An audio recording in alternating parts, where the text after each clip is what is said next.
ഫ്ലിപ്കാർട്ടിൽ നിന്ന് 400 സംതിങ്ങിന് ഞാൻ വാങ്ങിച്ചിട്ടുണ്ടായിരുന്ന ഒരു മെറ്റീരിയലാണ് ഇത്. ചുരിദാർ മെറ്റീരിയലാണ്, വിത്ത് ദുപ്പട്ടയാണ് കേട്ടോ വരുന്നത്. ഞാൻ വിചാരിച്ചു ഇന്ന് എന്തായാലും അതൊന്ന് സ്റ്റിച്ച് ചെയ്ത് നോക്കാം. ഒരുപാട് പരിമിതികളുണ്ട് കേട്ടോ. അപ്പോൾ ആദ്യം തന്നെ ഞാൻ പാൻറ്റ് കട്ട് ചെയ്തെടുക്കുകയാണ്. എൻ്റെ കയ്യിൽ നല്ല മൂർച്ചയുള്ള കത്രികയോ ക്യാൻവാസോ കാര്യങ്ങളോ ഒന്നുമില്ല. മാർക്ക് ചെയ്യാൻ മര്യാദയ്ക്ക് ചോക്ക് പോലും ഇല്ല കേട്ടോ.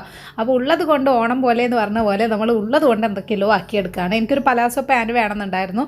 പിന്നെ കൈ പഫ് സ്ലീവ് വെക്കാമെന്നായിരുന്നു വിചാരിച്ചത്. കാരണം എനിക്ക് വേണ്ടി ഞാൻ പഫ് സ്ലീവ് അധികം അടിച്ചിട്ടുണ്ടായിരുന്നില്ല. അതുകൊണ്ട് തന്നെ അതൊന്ന് പ്രാക്ടീസ് ആയിക്കോട്ടെ എന്ന് വിചാരിച്ചിട്ടാണ് കേട്ടോ. അപ്പോൾ മാക്സിമം പെർഫെക്ഷനിൽ അടിച്ച് പഠിക്കാനായിട്ട് അമ്മ നിരന്തരമായി എന്നെ ഉപദേശിക്കാറുണ്ട്. അതിൻ്റെ ഭാഗമായിട്ടാണ് ക്ഷമയോടുകൂടി തന്നെയാണ് കേട്ടോ സ്റ്റിച്ച് ചെയ്യുന്നത്. എന്തായാലും പാൻറ്റ് പെട്ടെന്ന് കഴിഞ്ഞിട്ടുണ്ടായിരുന്നേ.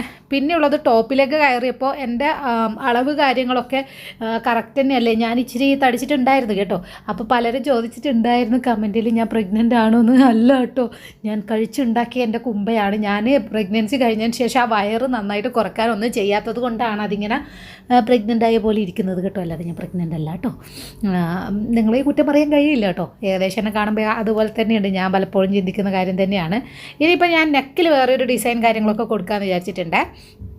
അപ്പോൾ എന്തായാലും നമ്മൾ സ്റ്റാർട്ട് ചെയ്യാൻ പോവാണ്.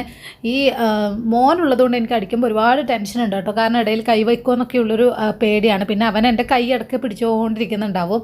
അപ്പോൾ അവനെ ഉറക്കിയിട്ട് ചെയ്യാമെന്ന് വിചാരിച്ചു. എന്ത് കളിച്ചിട്ട് അവൻ ഉറങ്ങുന്നുണ്ടായിരുന്നില്ല. പിന്നെ എന്തായാലും മുറിച്ച് വെച്ചതല്ലേ, അടിക്കാമെന്ന് വിചാരിച്ചു. പിന്നെ നമ്മൾ വിചാരിച്ച് കഴിഞ്ഞ് ഏകദേശം ഒരു 3 hours 4 hours നമുക്ക് അടിച്ച് തീർക്കാനായിട്ടൊക്കെ പറ്റും. പക്ഷേങ്കിൽ മെയിനായിട്ടുള്ള ടാസ്ക് എന്ന് വെച്ചാൽ മോനുണ്ടാവുമ്പോൾ നമ്മൾ അത്ര സ്ട്രെയിൻ എടുത്ത് അടിക്കണ്ടല്ലോ. അതുകൊണ്ട് ഞാൻ വിചാരിക്കും കുറച്ച് അവകാശം ഞാൻ ഇത് എൻജോയ് ചെയ്തുകൊണ്ട് തന്നെയാണ് ചെയ്യുന്നത്. എനിക്കെൻ്റെ മെഷീൻ ഒത്തിരി ഇഷ്ടമാണ് കേട്ടോ. അടിപൊളി മെഷീനാണ്. ഞാനെടുത്തൊരു നല്ല തീരുമാനമായിട്ട് എനിക്ക് എപ്പോഴും തോന്നാറുണ്ട് കേട്ടോ.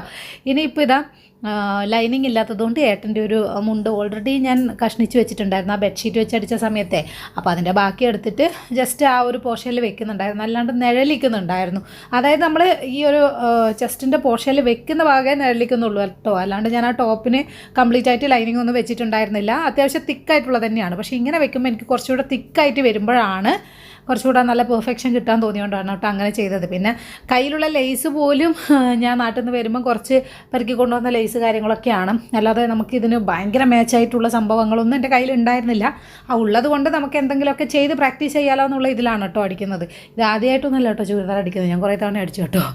അപ്പോൾ എന്തായാലും സംഭവം ഇങ്ങനെ സെറ്റ് ചെയ്ത് വെച്ചിട്ടുണ്ട്. ഇനി നെക്ക് കൊടുക്കാം. ഞാൻ ആദ്യം ചെറിയൊരു നെക്കായിരുന്നു കൊടുത്തത് കേട്ടോ. അത് പിന്നെ പോരാൻ തോന്നിയതുകൊണ്ട് കുറച്ചുകൂടെ ഡീപ്പാക്കി എടുത്തു കേട്ടോ. ഈ സമയമാകുമ്പോഴേക്കും നമ്മളെ പൊന്ന് ഉറങ്ങി കിട്ടിയിട്ടുണ്ട്. അപ്പോൾ മോൻ ഉറങ്ങിയതായതുകൊണ്ട് പിന്നെ നമ്മൾ ചടപടാന്ന് പറഞ്ഞിട്ട് കാര്യങ്ങൾ നോക്കുന്നുണ്ടായിരുന്നു കേട്ടോ. ഇനിയിപ്പോൾ സ്ലീവൊക്കെ അറ്റാച്ച് ചെയ്യാൻ സ്ലീവിന് മുമ്പ് തന്നെ 2 പോർഷന് ജോയിൻ ചെയ്ത് കൊടുത്തു. ജോയിൻ ചെയ്തൊക്കെ ഒന്ന് ഞാൻ ഇവിടെ സെൻറ്റർ ഭാഗത്ത് കുറച്ച് കുടുക്കൊക്കെ വെച്ച് കൊടുത്തു, ബട്ടൺസേ. പിന്നെ ഏകദേശം ഒന്ന് ഇട്ടിട്ടൊക്കെ നോക്കി. പിന്നെ സ്ലീവ് പഫ് ഞാൻ വെച്ച് കൊടുക്കുകയാണ്. അപ്പോൾ അതൊക്കെ ചെയ്താകുമ്പോഴേക്ക് ഏകദേശം മോൻ ഉറങ്ങാൻ കുറച്ച് ലേറ്റ് ആയിരുന്നു എന്ന് പറഞ്ഞില്ലേ. പിന്നെ ഏട്ടൻ വരാനുള്ള ഒരു സമയമൊക്കെ ആയിരുന്നു. പിന്നെ നമുക്ക് വേറെയും പണികളുണ്ടല്ലോ, അതുകൊണ്ട് ഞാൻ അവിടെ അവസാനിപ്പിച്ചു കേട്ടോ. സ്ലീവ് ഇത്രയും ആക്കി വെച്ചിട്ട് അല്ലാന്ന് വെച്ചാൽ ആ നിമിഷം തന്നെ നമുക്കത് അടിച്ച് തീർക്കാവുന്നതേ ഉള്ളൂ. എന്നാലും ഞാൻ പിന്നെ അത്ര ഹറിബറി ആക്കണ്ടെന്ന് വിചാരിച്ചിട്ടാണ് കേട്ടോ. നാളെയും ചെയ്യാൻ എന്തൊക്കെ പണിയൊക്കെ വേണ്ടേ.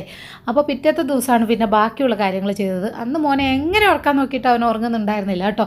ഇപ്രാവശ്യം ചെയ്തതൊക്കെ ഞാൻ അയൺ ചെയ്ത് തന്നെയാണ് ചെയ്തത്. അതുകൊണ്ട് പെർഫെക്ഷൻ അത്യാവശ്യം നന്നായിട്ട് കിട്ടിയിട്ടുണ്ടായിരുന്നു. എനിക്കെന്തായാലും ഞാൻ ഉദ്ദേശിച്ച പോലെ സംഭവം വന്നിട്ടുണ്ടായിരുന്നു. പക്ഷേ ഓൾറെഡി ഞാൻ കുറച്ച് ഗുണ്ടുപണിയായ പോലെ ഉള്ളതുകൊണ്ട് പഫ് സ്ലീവ് ഒഴിവാക്കാമായിരുന്നു എന്ന് എനിക്ക് തന്നെ തോന്നിയിട്ടുണ്ടായിരുന്നു. നിങ്ങളെന്തായാലും ഇത് കണ്ടു നോക്കട്ടോ. എന്നിട്ട് നിങ്ങളുടെ അഭിപ്രായം കൂടി ഒന്ന് പറയട്ടോ. പഫ് ഒഴിവാക്കാമായിരുന്നു അല്ലേ, ഞാൻ ഒന്നും കൂടെ ഗുണ്ടുപണിയായ പോലെ ഉണ്ടല്ലോ. എനിക്ക് ഈ ഷാൾ വെച്ചിട്ട് അത്ര ഇഷ്ടമായില്ല കേട്ടോ. ഷാളങ്ങ് ഒഴിവാക്കി കളയാം. അതില്ലാതെയായിരുന്നു എനിക്ക് കുറച്ചുകൂടെ ഭംഗിയായിട്ട് തോന്നിയത്. പിന്നെ ഈ ഡിസൈനൊന്നും അങ്ങനെ വല്ല മാരകമായ കാര്യങ്ങളൊന്നും ഞാൻ ചെയ്തൊന്നും അഭിപ്രായപ്പെടുന്നില്ല കേട്ടോ. ജസ്റ്റ് ഒന്ന് ട്രൈ ചെയ്ത് നോക്കിയെന്നേ ഉള്ളൂ. എനിക്കങ്ങനെയൊക്കെ വെച്ച് നോക്കണം. അങ്ങനെ നോക്കിയാലാണല്ലോ നമുക്ക് കുറച്ചായിട്ട് ഇമ്പ്രൂവ് ചെയ്യാനൊക്കെ പറ്റുന്നത്. അപ്പോൾ എങ്ങനെയുണ്ട് നിങ്ങളുടെ അഭിപ്രായം കൂടെ പറയാം കേട്ടോ. എന്തായാലും ഇട്ടിട്ട് എനിക്ക് ഭയങ്കര കംഫർട്ടബിൾ ആയിരുന്നു. എനിക്കങ്ങനെ തോള് ഭയങ്കര ലൂസോ ഭയങ്കര ടൈറ്റായിട്ടോ ഒന്നുമല്ല, ഭയങ്കര കംഫർട്ടബിൾ ആയിട്ടായിരുന്നു ഉണ്ടായിരുന്നു കേട്ടോ. അതെനിക്ക് വളരെ ഇഷ്ടപ്പെട്ടിട്ടുണ്ടായിരുന്നു. പാൻറ്റിൻ്റെ കാര്യമായിക്കോട്ടെ, അതുപോലെ തന്നെ ഡ്രസ്സിൻ്റെ കാര്യമായിക്കോട്ടെ, അത് ഞാൻ ഭയങ്കര ഹാപ്പി ആയിരുന്നു കേട്ടോ. പിന്നെ നമ്മളിങ്ങനെ മോഡലൊക്കെ ആക്കണമെങ്കിൽ എന്തെങ്കിലുമൊക്കെ സാധനം വേണമല്ലോ. ഉള്ളത് കൊണ്ട് നമ്മൾ തട്ടിക്കൂട്ടി ആക്കിയതിൽ എനിക്കൊരുപാട് സന്തോഷമുണ്ട് കേട്ടോ. എന്തായാലും കുറച്ച് സാധനങ്ങൾ നോക്കി വാങ്ങണം. ഇവിടെ ഒമാനില്ലേ അങ്ങനെയുള്ള ഷോപ്പ് എവിടെയെങ്കിലും ഉണ്ടെന്ന് അറിയുന്നവരുണ്ടെങ്കിൽ ഒന്ന് എനിക്ക് കമൻറ്റായിട്ട് അറിയിച്ച് തരണേ. ഈ ടൈലറിങ്ങിൻ്റെ സാധനങ്ങളൊക്കെ കിട്ടുന്നത് നമ്മൾ ഈ മാൾമാർട്ട് പോലുള്ള സ്ഥലങ്ങളിലൊക്കെ പോയി നോക്കിയിട്ടുണ്ടായിരുന്നു. പക്ഷേ എനിക്ക് വേണ്ടുന്ന സാധനങ്ങളൊന്നും എനിക്ക് അവിടുന്ന് കിട്ടിയില്ല. അതുകൊണ്ടാണ് കേട്ടോ. അപ്പോൾ എങ്ങനെ ഇഷ്ടമായിട്ടുണ്ടോ പറയണേ. അപ്പോൾ വീണ്ടും പുതിയൊരു വീഡിയോ ആയിട്ട് കാണാം.